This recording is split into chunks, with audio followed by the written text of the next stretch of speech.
The industry is currently short about 51,000 for-hire truck drivers, and companies are pulling out all the stops to attract and retain new workers, including sign-on bonuses, loan repayments for their training, and even more flexible scheduling. This issue is so acute, it's even caught the attention of the White House. Take a look.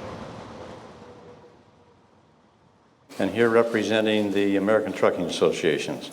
And we're committing to 50,000 new opportunities over the next 5 years. That's big stuff. For Dan England, former president of the American Trucking Association, the truck driver shortage isn't just an industry problem. It's personal, as he looks to find drivers for his family's fourth-generation trucking company. Right now, about just a little under 6,500 drivers.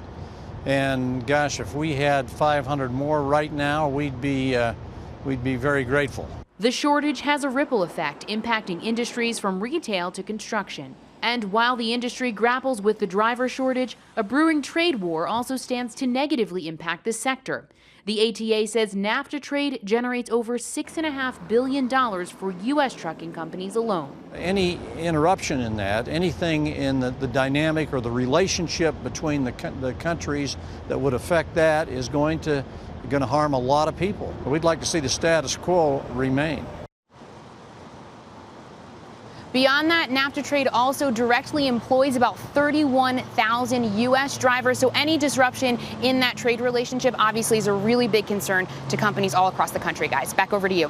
Kate, let's talk quickly about some of the challenges in finding drivers, because the pay is actually pretty good. I mean, you listen to CNBC on the radio, you hear advertisements, $100,000 a year plus 25,000 signing bonus, etc. Why can't they find workers? So, Brian, obviously this is a really tedious and tough job. You can be on the road for weeks at a time. There's also federal law that mandates you have to be 21 to haul interstate freight. So sometimes at age 18, people will go into a different industry and they won't return to trucking. That's another big issue. There's congestion, as you mentioned, not only in New Jersey, but all over the country. There's more freight than ever, so there's also more cars and more trucks on the road than ever. So there's a lot of different challenges that the industry is facing, and that's why you're seeing those incentives like big sign-on bonuses, multiple raises in a year, new trucks every 3 years like CR England offers in order to keep drivers interested in the job. So there's a lot of factors at play here.